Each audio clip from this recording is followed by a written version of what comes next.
Hello friends, कैसे हो सब लोग। आई होप सब लोग अच्छे होंगे, बेहतर होंगे और स्वस्थ होंगे। स्वागत है आपका Fairs Cloud learn to lead में। मैं हूं आशु और आज हम डिस्कस करेंगे 11 नवंबर 2021 के बहुत ही इंपॉर्टेंट करंट फेयर। तो आप दो बेस्ट इमेजेस यहां पे देख रहे हो, लेकिन वीडियो को बिल्कुल लास्ट तक देखना है ताकि सारे करंट फेयर जो है वो आपको समझ आ जाएं। लेकिन उससे पहले आप हमारी एप्लीकेशन को डाउनलोड कर लें, करियर्स क्लाउड को। इसका डिस्क्रिप्शन बॉक्स में लिंक जो है वो दिया हुआ है। उसके बाद लॉगिन कर लें अपनी ईमेल आईडी के थ्रू और क्रैक करंट फेयर्स के ऊपर क्लिक करके आप 1 साल या फिर 2 साल की सब्सक्रिप्शन बाय कर सकते हैं। दोनों का ही प्राइस बहुत कम है, लेकिन मेरी आपको सजेशन है कि आप 2 साल का बाय करें। उसका क्या फायदा होगा मैं आपको बताऊंगा। लेकिन हम ये करंट फेयर किस तरह से प्रोवाइड करेंगे, आपको मिलेगा डेली सेक्शन। डेली में 3 सेक्शंस होंगे, detail, question and answer format और क्विज, जो कि आप हमारी एप्लीकेशन के ऊपर डेली अटेम्प्ट कर सकते हो। नेक्स्ट हमारे पास होगा वीकली सेक्शन। वीकली में भी 3 तरह के सेक्शंस होंगे, detail, question and answer format और क्विज। और ये भी जो क्विज होगा वो आप वीकली बेसिस पे अटेम्प्ट कर सकते हो और चेक कर सकते हो कि यार मुझे कितना करंट फेयर याद रह रहा है, कितना और रिवाइज करने की जरूरत है। नेक्स्ट मंथली सेक्शन होगा, 4 तरह की PDF, detail, question and answer format, best 100 current fair वो भी क्वेश्चन एंड आंसर फॉर्मेट में, और पॉकेट पीडीएफ जिसमें 2 लाइन में 3 लाइन में आपको करंट फेयर मिल जाएगा ताकि जल्दी जल्दी में आप इसको कवर कर सको। और साथ ही साथ आपकी प्रेपरेशन को और बेहतर करने के लिए हम आपको 20 अलग अलग तरह की टॉपिक वाइज पीडीएफ भी दे रहे हैं, जिसमें आपको 3 अलग सेक्शंस तो मिलेंगे, लेकिन इसमें आपको 20 अलग अलग पीडीएफ्स मिलेंगी, जिसमें आप अगर एक टॉपिक को रिवाइज करना चाहते हैं तो आप कोई भी पीडीएफ जिस भी टॉपिक से आप रिवाइज करना चाहते हो वो आप यहाँ से रिवाइज कर सकते हैं।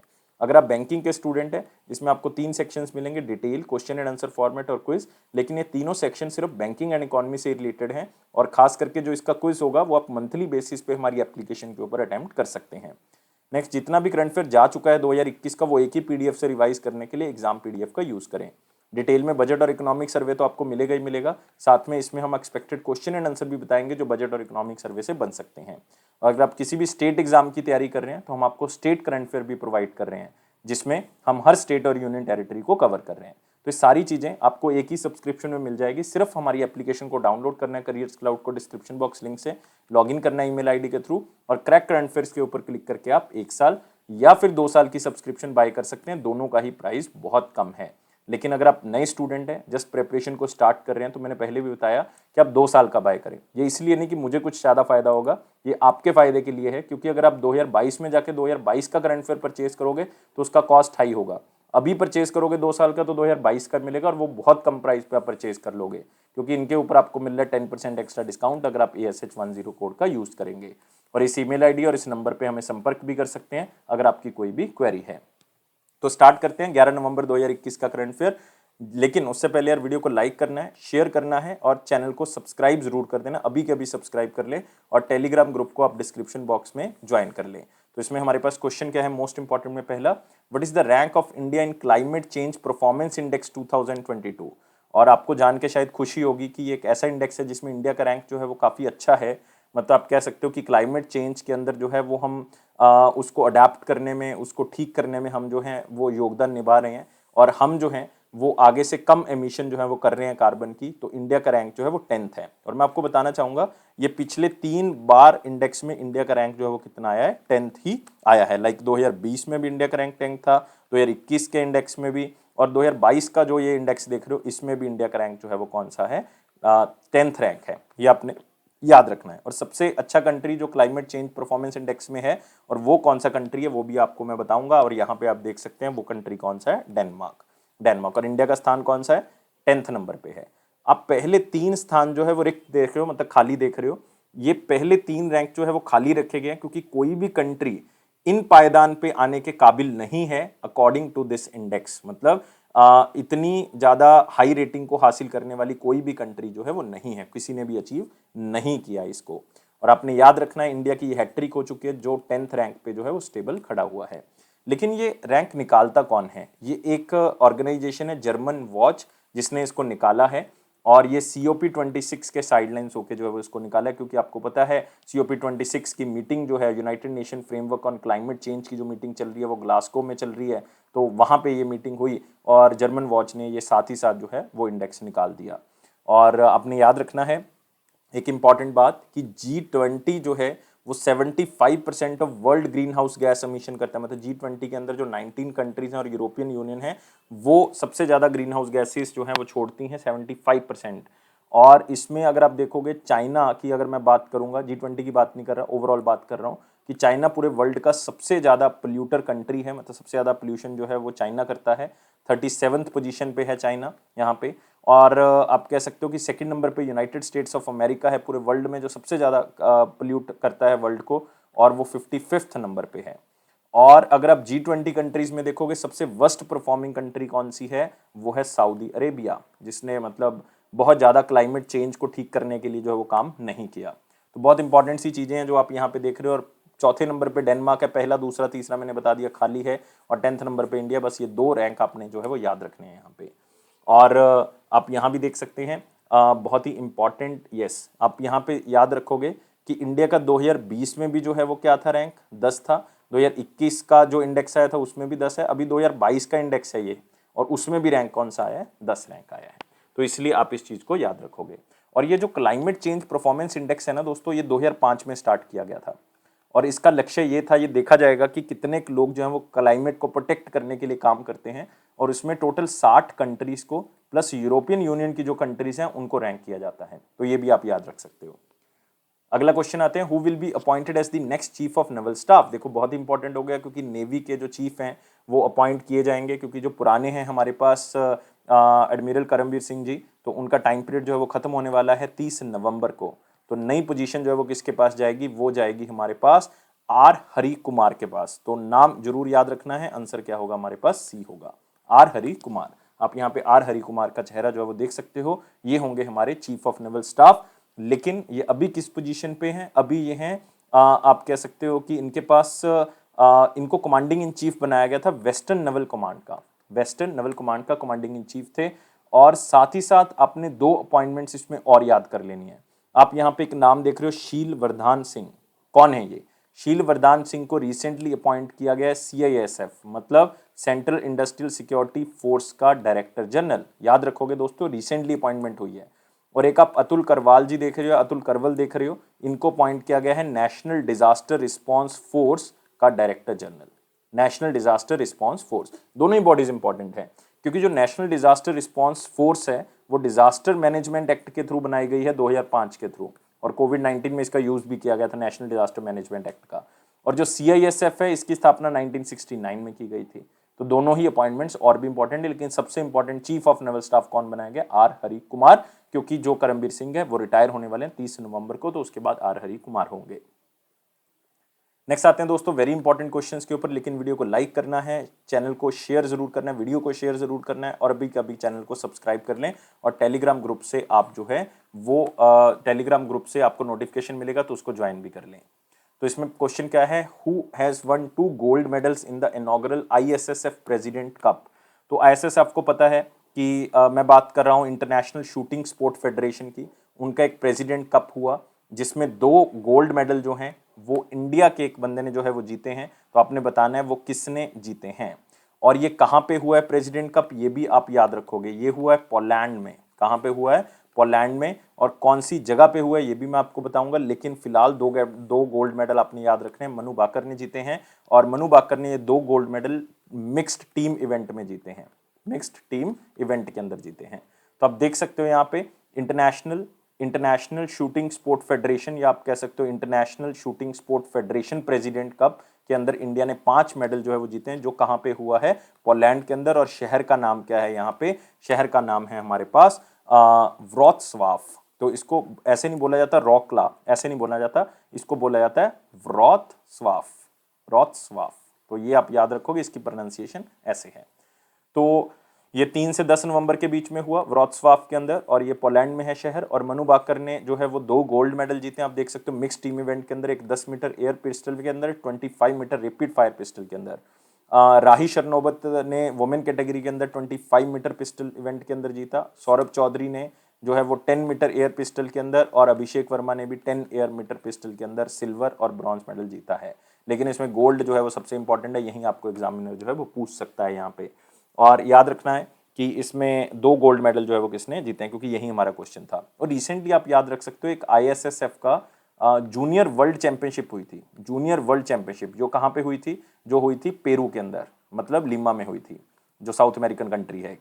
तो उसमें इंडिया जो है वो बिल्कुल टॉप पोजीशन पे था मेडल टैली में, क्योंकि इंडिया ने टोटल 43 मेडल जीते थे, जिसमें से 17 क्या थे, गोल्ड थे। तो ये भी आप याद रख सकते हो। जो इंटरनेशनल शूटिंग स्पोर्ट फेडरेशन है उसका जूनियर वर्ल्ड चैंपियनशिप कहाँ पे हुई, पेरू लिमा के अंदर। और आप कह सकते हो इसमें इंडिया टॉप पोजीशन पे था मेडल टैली में, 43 मेडल जीते हैं जिसमें से 17 क्या थे, गोल्ड थे। और इंटरनेशनल शूटिंग स्पोर्ट फेडरेशन के बारे में याद रखोगे, इसकी स्थापना जो है 1907 में की गई थी और इसका हेडक्वार्टर कहाँ पे है, म्यूनिच के अंदर है। कहाँ, म्यूनिच। म्यूनिच कहाँ पे है, जर्मनी के अंदर। तो अगला क्वेश्चन आते हैं हमारे पास, what is the name of fourth scorpion submarine recently received by Indian Navy under project 75। देखो इसमें एक तो इंपॉर्टेंट हो गया ये प्रोजेक्ट 75 क्या है, दूसरा हो गया इस फोर्थ स्कॉर्पियन सबमरीन का जो नाम है वो क्या है। तो फोर्थ स्कॉर्पियन सबमरीन जो हमें मिली है वो है आईएनएस वेला। आईएनएस वेला, इससे पहले 3 जो हैं वो ऑलरेडी प्रोजेक्ट 75 के अंदर इंडिया को मिल चुकी हैं, वो है INS Kalvari, INS Khanderi, INS Karanj. और जो 5th है उसका नाम है आईएनएस वजीर। क्या है, आईएनएस वजीर। और ये भी जो है वो नवंबर 2020 में लॉन्च कर दी गई थी, अभी इसके जो हैं वो ट्रायल्स चल रहे हैं, ट्रायल्स चल रहे हैं। और 6th हमारे पास है आईएनएस बख्शीर। क्या है, आईएनएस बख्शीर। तो ये अभी कंस्ट्रक्शन स्टेज में है, इसकी अभी कंस्ट्रक्शन हो रही है, अभी ये बन रही है पनडुब्बी। तो स्कॉर्पियन सबमरीन जो है वो प्रोजेक्ट 75 के अंदर जो है वो रिसीव की गई आईएनएस वेला। और प्रोजेक्ट 75 क्या है, ये प्रोजेक्ट 75 है कि इसमें 6 सबमरीन हमने बनानी है जो कि 2 कंपनीज की मदद से बनेगी, एक इंडिया की, एक फ्रांस की, दोनों की मदद से इसको बनाया जाएगा। इंडिया में जो है वो हमारे पास कौन होगा, इंडिया में हमारे पास मेजागॉन डॉक बिल्डर शिपयार्ड होगा जो कि मुंबई में है, और एक नवल ग्रुप है फ्रांस का जो इसमें सहायता करेगा। ये है प्रोजेक्ट 75। तो इंडिया को आत्मनिर्भर भारत बनाने की कोशिश है। और इन नेवीज का काम जो है, मतलब आप कह सकते हो इन सबमरीन्स का काम क्या है कि जो चाइना का दबदबा बढ़ रहा है इंडियन पैसिफिक ओशन में या इंडियन ओशन रीजन के अंदर, तो वहां पे उस दबदबे को कम किया जा सके इन पनडुब्बियों की हेल्प से। तो याद रखने हैं, 6 की 6 के नाम मैंने आपको बता दिए हैं। और चीफ ऑफ नवल स्टाफ मैं बता चुका हूं अभी करमबीर सिंह है, लेकिन बहुत ही जल्दी जो 30 नवंबर को जो है वो हमारे पास नाम जो है वो चेंज हो जाएगा और हमारे पास कौन आ जाएंगे, नए हमारे पास आ जाएंगे आर हरि कुमार। आर हरि कुमार। और एक चीज आप और याद रख सकते हो, यहाँ पे नेवी डे, नेवी डे कब मनाया जाता है, 4 दिसंबर को।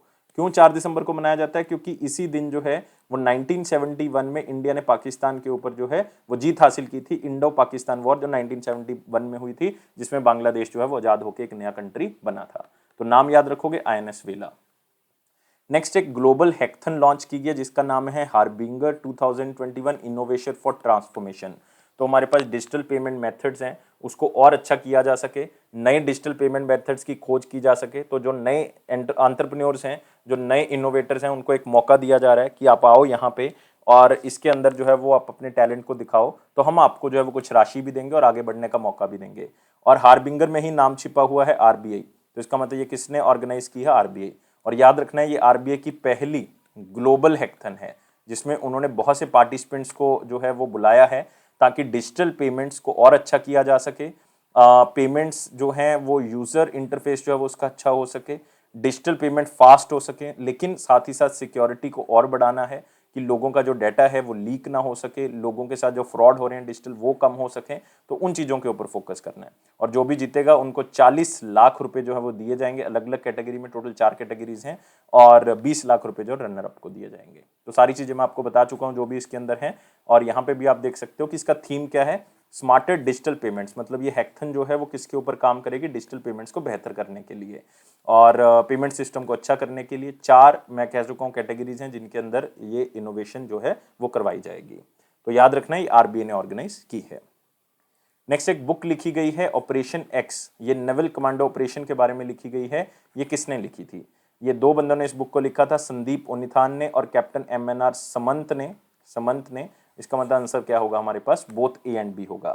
तो इंडियन नेवी और एक है हमारे पास मुक्ति बाहिनी, याद रखोगे मुक्ति बाहिनी, ये बांग्लादेशी लिबरेशन आर्मी है। मुक्ति बाहिनी ये बांग्लादेश के अंदर, उन्होंने एक इसका बांग्ला वर्जन लॉन्च किया है, कौन से ऑपरेशन का, ऑपरेशन एक्स का। और इस बुक का नाम भी जो है वो ऑपरेशन एक्स है, जो कि एक नवल कमांडो ऑपरेशन था। और आपने याद रखना है कि ये बुक कंपाइल की गई है कैप्टन एमएनआर समन के कुछ आप कह सकते हो पर्सनल नोट्स थे, उनके थ्रू इसको कंपाइल किया गया है। और साथ ही साथ ऑपरेशन एक्स जो है वो ऑपरेशन जैकपॉट का एक पार्ट था, जैकपॉट का एक पार्ट था जिसमें ट्रेनिंग दी गई थी बांग्लादेशी लिबरेशन आर्मी को, जिसको नाम दिया जाता है मुक्ति बाहिनी, और वो इंडिया की तरफ से प्रोवाइड की गई थी। और ये पूरे वर्ल्ड का लार्जेस्ट ऑपरेशन माना जाता है, जिसके अंदर जो है वो सबसे बड़ी ट्रेनिंग जो है वो प्रोवाइड की गई थी आफ्टर वर्ल्ड वॉर सेकंड। ये सबसे बड़ी ट्रेनिंग मानी जा सकती है जो एक कंट्री से दूसरी कंट्री को दी गई। तो ये भी आप याद रख सकते हो, इसलिए इंपॉर्टेंट है। तो एक सिंपल सा क्वेश्चन है, जस्ट वन लाइनर क्वेश्चन है, जितना स्लाइड में दिख रहा है उतना ही याद रखें। इंडिया का पहला centre research on drone technology launch किया गया है, कहां पे लॉन्च किया गया है? तो हम ड्रोन टेक्नोलॉजी के ऊपर बहुत ज्यादा काम कर रहे हैं, क्योंकि जिस तरह से जम्मू एंड कश्मीर के एयरबेस पे अटैक हुआ था ड्रोन टेक्नोलॉजी के थ्रू, तो हम ड्रोन्स के ऊपर बहुत ज्यादा काम कर रहे हैं। और प्राइम मिनिस्टर नरेंद्र मोदी जी का सपना है कि 2030 में इंडिया जो है वो एक ड्रोन हब बन सके, तो ड्रोन हब बन जाए। तो ये खोला है आईआईटी गुवाहाटी के अंदर। तो इसमें ड्रोन टेक्नोलॉजी के ऊपर काम किया जाएगा, आर्टिफिशियल इंटेलिजेंस के ऊपर काम किया जाएगा, क्लाउड कंप्यूटिंग के ऊपर काम किया जाएगा, ताकि ड्रोन टेक्नोलॉजी को हम बेहतर बना सके। तो आईआईटी गुवाहाटी का क्या काम है, ये अपनी एक्सपर्टीज शेयर करेगा, रिसर्च करेगा इस टेक्नोलॉजी के ऊपर, स्किल डेवलपमेंट करेगा और ड्रोन टेक्नोलॉजी को और इम्प्रूव करेगा। तो ये आईआईटी गुवाहाटी है हमारे पास असम के अंदर। याद रखोगे कहाँ की बात कर रहा हूँ, असम। और असम बहुत इंपॉर्टेंट है, चीफ मिनिस्टर आपको पता है हिमंत बिस्वा शर्मा, और यहाँ के गवर्नर जगदीश मुखी हैं, जिनके पास एडिशनल चार्ज है नागालैंड का। तो यहाँ पे आप देख सकते हो इंडिया का first centre for research of drone technology IIT JEE by union minister. और ये किसने लॉन्च किया? यूनियन मिनिस्टर आप यहाँ पे देख रहे हो, union minister of state, state civil aviation minister आप कह सकते हो V K Singh. Civil aviation minister कौन है? V K Singh, state civil aviation minister. तो उन्होंने इसका इनॉग्रेशन किया है। नेक्स्ट आते हैं नोवो नॉर्डिस्क इंडिया। पहले तो ये आपको कंपनी का नाम पता होना चाहिए। इन्होंने एक ब्रांड एम्बेसडर बनाया अपनी कंपनी का। तो ये कंपनी किस बारे में है आपको खुद ही पता लग जाएगा फिर ये ब्रांड एम्बेसडर क्यों बनाया गया है। तो नोवो नॉर्डिक्स जो है वो कंपनी है, वो डायबिटीज के बारे में बताती है, मतलब डायबिटीज को किस तरह से मैनेज कर सकते हो, उसको किस तरह से कंट्रोल कर सकते हो, लोगों को एजुकेट करना कि डायबिटीज केयर किस तरह से की जा सकती है, उसकी ये कंपनी है। तो उन्होंने कपिल देव को अपॉइंट किया है कि वो जो है वो इसके बारे में प्रचार करें, लोगों को अवेयर करें डायबिटीज के बारे में कि किस तरह से डायबिटिक को मैनेज किया जा सकता है और किस तरह से इंसुलिन जो है वो आपकी बॉडी में बनना स्टार्ट हो सकता है, क्या क्या चीजें आपको ग्रहण करनी चाहिए। तो वो नोवो नॉर्डिक्स इंडिया की तरफ से कपिल देव को ये ब्रांड एम्बेसडर बनाया गया है। तो सिंपल सा क्वेश्चन है, और साथ में आप याद रख सकते हो कि वर्ल्ड डायबिटीज डे जो है वो 14 नवंबर को मनाया जाता है, 14 नवंबर को, जो कि एक बर्थ एनिवर्सरी है सर फ्रेडरिक बेंटिंग की। तो याद रखोगे, सर फ्रेडरिक बेंटिंग की बर्थ एनिवर्सरी है, जिन्होंने इंसुलिन को डिस्कवर किया था। बेसिकली इंसुलिन जो है वो दो लोगों ने डिस्कवर किया था, सर फ्रेडरिक बेंटिंग और जॉन मैकलियोड। और इनको नोबेल प्राइज भी मिल चुका है मेडिसिन के अंदर। 1921 में इन्होंने इंसुलिन की खोज की थी, ताकि जो डायबिटिक के पेशेंट है वो इंसुलिन लेके अपने आप को बचा सकते हैं, क्योंकि इंसुलिन बनती नहीं है जो डायबिटिक पेशेंट्स हैं। तो इसलिए बहुत इंपॉर्टेंट है कि आपको बताना चाहिए कि वर्ल्ड डायबिटिक डे जो है वो हम कब सेलिब्रेट करते हैं या ऑब्जर्व करते हैं, 14 नवंबर, और आने वाला है 2 दिन के बाद हम इसको करेंगे भी। नेक्स्ट, कौन सी कंपनी जो है वो एक प्लेटफॉर्म को लॉन्च कर रही है, grow your business hub and grow your business playbook. ये दो प्लेटफॉर्म लॉन्च किए हैं और ये किए हैं फेसबुक ने। अब फेसबुक तो नहीं कहूंगा तो क्या कहूंगा, मेटा। तो मेटा जिसको पहले फेसबुक कहा जाता था, उन्होंने 2 प्लेटफॉर्म लॉन्च किए, grow your business hub and grow your business playbook. और क्योंकि ग्रो योर बिजनेस समिट चल रही थी तो वहां पे इन्होंने इसका इनॉग्रेशन किया है। ये स्पेशली एमएसएमईज के लिए, micro small and medium enterprises के लिए है। तो आप देख सकते हो यहाँ पे, Meta launched localised business hub to strengthen in small businesses in India. तो क्या होगा इसके अंदर? तो जो लोकलाइज्ड बिजनेस हब होंगे, micro small and medium businesses होंगे, उनको इंफॉर्मेशन कौन प्रोवाइड करेगा? मेटा प्रोवाइड करेगा अपने आसपास के एरिया की। और साथ साथ जो मेटा की तरफ से टूल्स हो गए, रिसोर्सेज हो गए, वो सारे के सारे प्रोवाइड किए जाएंगे इन बिजनेसेस को, ताकि वो ग्रो कर सकें। मतलब उनको जो है वो सारी इंफॉर्मेशन दी जाएगी, सब तरह के टूल्स दिए जाएंगे ताकि वो अपने बिजनेस को ग्रो करवा सकें। और बिजनेस प्लेबुक एक ऐसा प्लेटफॉर्म होगा जो कि आप कह सकते हो स्टार्टअप्स हैं या अर्ली स्टेज बिजनेसेस हैं, वो मेटा एप्लीकेशंस का यूज करके अपने बिजनेस को और अच्छा कर सकते हैं, मतलब अपने बिजनेस को ग्रो कर सकते हैं। और इस प्लेबुक का मेन मकसद यही है कि जो बिजनेस ऑफलाइन या ऑफलाइन ऑलरेडी कर रहे हैं वो ऑनलाइन किस तरह से शिफ्ट होंगे, और साथ ही साथ जो है उनकी ऑनलाइन सेल्स को बढ़ा के उनकी इनकम को बढ़ाना है, और स्पेशली कोविड-19 के टाइम पीरियड पे। और इसमें सुरक्षा का भी ध्यान जो है वो साथ में रखा जाएगा, क्योंकि कोविड-19 के दौरान आप ऑनलाइन करोगे तो इसका मतलब अपने आप ही जो है वो आप कॉन्टेक्टलेस हो जाओगे। कॉन्टेक्टलेस हो गए तो मतलब आप कोविड से बच सकते हो। तो ये मकसद जो है वो मेटा का है, मतलब फेसबुक का है। तो सिंपल क्वेश्चन है, इसको याद रख सकते हो। नेक्स्ट, डीआरडीओ ने एक एग्रीमेंट साइन किया है कौन सी कंट्री के साथ, ताकि हम ड्यूल यूज टेक्नोलॉजी के ऊपर काम कर सकें, मतलब रिसर्च एंड टेक्नोलॉजी के ऊपर काम कर सकें। और ये साइन किया इजराइल की डिफेंस मिनिस्ट्री के साथ। तो आप कह सकते हो कि जो स्टार्टअप्स हैं, जो एमएसएमईज हैं दोनों कंट्रीज की, वो आपस में रिसर्च एंड डेवलपमेंट करेंगी ताकि हम नई टेक्नोलॉजी का विकास कर सकें, जिसमें ड्रोन टेक्नोलॉजी भी हो सकती है, जिसमें आर्टिफिशियल इंटेलिजेंस होगा, जिसमें क्वांटम टेक्नोलॉजी होगी, आप कह सकते हो ब्रेन मशीन इंटरफेस होगा, एनर्जी स्टोरेज होगी, रिन्यूएबल एनर्जी। तो मतलब ये सारी चीज़ों के ऊपर जो है वो रिसर्च करेगा इंडिया और इसराइल, खास करके कौन से इक्विपमेंट्स के अंदर, डिफेंस इक्विपमेंट्स के अंदर, क्योंकि ये एग्रीमेंट साइन किसने किया है, डिफेंस मिनिस्ट्री दोनों की कंट्रीज ने। और डीआरडीओ के बारे में याद रखोगे, 1958 में डीआरडीओ को बनाया गया था और इसके करंट हेड कौन है, जी सतीश रेड्डी। और इसका हेडक्वार्टर कहाँ पे, न्यू दिल्ली। कहाँ पे, न्यू दिल्ली। नेक्स्ट यहाँ पे भी आप देख सकते हो इसराइल के साथ साइन किया है ताकि हम जो ड्यूल यूज टेक्नोलॉजी का यूज कर सकें, और कहाँ पे, डिफेंस सेक्टर के अंदर। पद्म श्री अवार्डी कोन्नेरू रामाकृष्ण जी का देहांत हो गया है। कहाँ से बिलोंग करते थे, आंध्र प्रदेश से जो है वो बिलोंग करते थे। रामाकृष्ण जो है वो फॉर्मर चेयरमैन भी रह चुके हैं Andhra Pradesh state council for higher education के। इवन इनको पद्म श्री भी जो है वो मिल चुका है 2011 में लिटरेचर और एजुकेशनल कैटेगरी के अंदर, लेकिन बहुत ही फेमस साइकोलॉजिस्ट थे। तो याद रखना है, मतलब आपको पूछा जा सकता है कि कौन थे, बहुत ही फेमस साइकोलॉजिस्ट थे कोन्नेरू रामाकृष्ण, और एज रिलेटेड इश्यूज के कारण इनकी डेथ हो गई। नेक्स्ट आता है इंपॉर्टेंट क्वेश्चंस के ऊपर, लेकिन वीडियो को लाइक, शेयर और चैनल को सब्सक्राइब जरूर कर देना, और टेलीग्राम ग्रुप को आप डिस्क्रिप्शन बॉक्स से ज्वाइन कर लें। क्वेश्चन क्या है कि गोवा मैरीटाइम कॉन्क्लेव 2021 जो है वो इंडियन नेवी ने होस्ट किया, उसका कौन सा एडिशन है। तो मतलब याद रखने वाला वैसे क्वेश्चन नहीं है, लेकिन फिर भी आप इसको थोड़ा सा जो है वो एक लाइन को जरूर पढ़ लें कि इसका जो है वो 3rd एडिशन जो है वो अभी क्या हुआ है, स्टार्ट हुआ है, और इसको इंडियन नेवी ने लॉन्च किया है। और इसका मेन मकसद यही है कि हम जो है वो मैरीटाइम सिक्योरिटी को इन्हेंस कर सके, और खास करके एकेडमिक्स के अंदर मैरीटाइम सिक्योरिटी के बारे में जानकारी जो है वो दी जानी चाहिए, ताकि मैरीटाइम सिक्योरिटी के ऊपर और ध्यान जो है वो दिया जा सके। और इसका थीम जो है वो उसी बेस पे रखा गया है ताकि मैरीटाइम जो सेक्टर है वो पीसफुल हो सके, मतलब उसमें कोई लड़ाई झगड़ा नहीं होना चाहिए। तो बहुत ही सिंपल सा है, तो इसको चाहे आप एक लाइन में पढ़ लें, पढ़ना है, याद नहीं रखना। नेक्स्ट, फ्यूमियो किशिदा जो हैं वो जापान के प्राइम मिनिस्टर फिर से इलेक्ट हो गए हैं, पार्लियामेंट्री वोटिंग हुई तो उसमें दोबारा से इलेक्ट हो गए हैं। तो ये कौन सी पार्टी से बिलोंग करते हैं, लिबरल डेमोक्रेटिक पार्टी से बिलोंग करते हैं, और 2021 के पार्लियामेंट इलेक्शंस में वो दोबारा से जीत गए हैं। टोटल सीट्स पार्लियामेंट की, जो पार्लियामेंट है डाइट, तो उसके अंदर 465 सीट्स हैं, जिसमें जीतने वाले को 233 233 चाहिए थी पार्टी के, लेकिन फ्यूमियो किशिदा जो हैं वो 261 सीट जीत जाते हैं, तो और सरकार बना लेते हैं। और रिसेंटली जोशीहिडे सुगा, जिन्होंने रिजाइन कर दिया था सितंबर 2021 में, उसके बाद फ्यूमियो किशिदा प्राइम मिनिस्टर बने थे, और ये पहली सरकार में फॉरेन मिनिस्टर भी रह चुके हैं। 2012 से लेकर 2017 तक जो है ये फॉरेन मिनिस्टर भी रह चुके हैं, और आजकल ये लिबरल डेमोक्रेटिक पार्टी के अध्यक्ष भी हैं, तो याद रख सकते हो। और जापान के एम्परर कौन है, नारूहितो, नारूहितो। अगला आते हैं वन लाइनर इंपॉर्टेंट पॉइंट्स, जिसमें पहला पॉइंट क्या कहता है, इंडियन आर्मी ने एग्रीमेंट साइन किया है 2 इंस्टीट्यूशंस के साथ, और उसमें एक इंस्टीट्यूशन का जो नाम है वो है राष्ट्रीय रक्षा यूनिवर्सिटी, जो कि मिनिस्ट्री ऑफ होम अफेयर्स के अंदर आती है। एक आता है BISAG N, Bhaskaracharya national institute for space application and geoinformatics, ताकि हम अलग अलग सेक्टर्स के अंदर जो है वो रिसर्च एंड डेवलपमेंट कर सकें। इंपॉर्टेंट नहीं है, सिर्फ नाम याद रख सकते हो।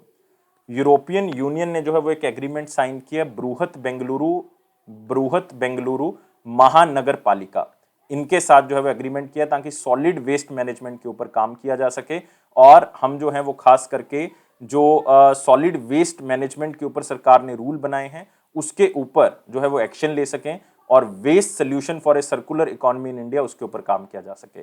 तो सिंपल है यार, वेस्ट, सॉलिड वेस्ट को मैनेज करने के लिए यूरोपियन यूनियन जो है वो हेल्प करेगी किसकी, बृहत बेंगलुरु महानगर पालिका की, और फंड होगा, एक्सपर्टीज होगी, वो यूरोपियन यूनियन प्रोवाइड कर देगी। इंडिया और यूएस ने 11th defence technology trade initiative group meeting जो है वो की है, जिसके अंदर उन्होंने दोनों कंट्रीज के बीच में डिफेंस ट्रेड रिलेशन को और इंप्रूव करने के बारे में बात की गई है, और ये सेकंड मीटिंग है जो इंडिया और यूएस के बीच में हुई है, तो इसको आप याद रख सकते हो। रिजर्व बैंक ऑफ इंडिया ने रिस्ट्रिक्शन हटा दिया डाइनर्स क्लब इंटरनेशनल लिमिटेड के ऊपर, जो कि उन्होंने अप्रैल 2021 में लगाई थी कि ये और क्रेडिट कार्ड जो है वो इशू नहीं कर सकते। ऐसी ही रिस्ट्रिक्शन जो है वो बहुत बड़ी कंपनीज के ऊपर भी लगी हुई है, जैसे अमेरिकन एक्सप्रेस जो 7th largest credit card issuer है पूरे इंडिया का, और इवन मास्टर कार्ड जो 2nd सबसे बड़ा कार्ड इशूअर है पूरे इंडिया का, इनके ऊपर अभी भी बैन लगा हुआ, अभी भी हटाया नहीं आरबीआई ने।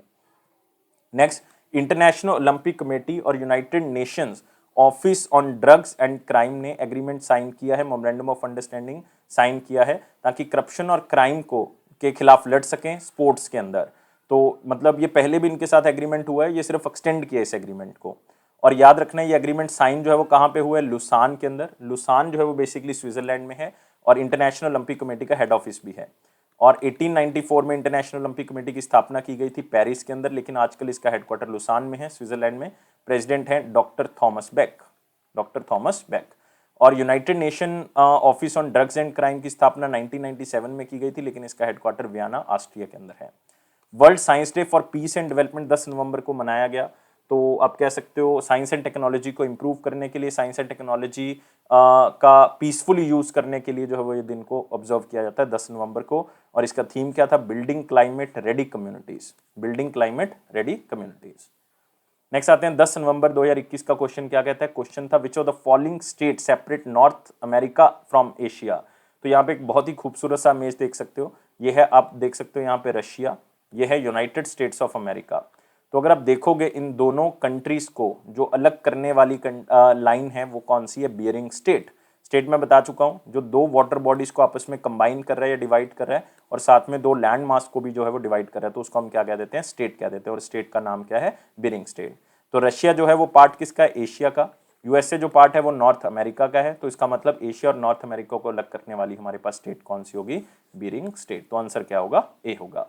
तो बात है question of the day. Question of the day क्या कहता है, which of the following latitude, latitude की बात कर रहा हूं, कोई रिवर की बात नहीं कर रहा, लैटिट्यूड की बात हो रही है। लैटिट्यूड का मतलब जो ये लेटवी लाइंस होती हैं, जो हॉरिजॉन्टल लाइंस हैं, उनको लैटिट्यूड कहा जाता है।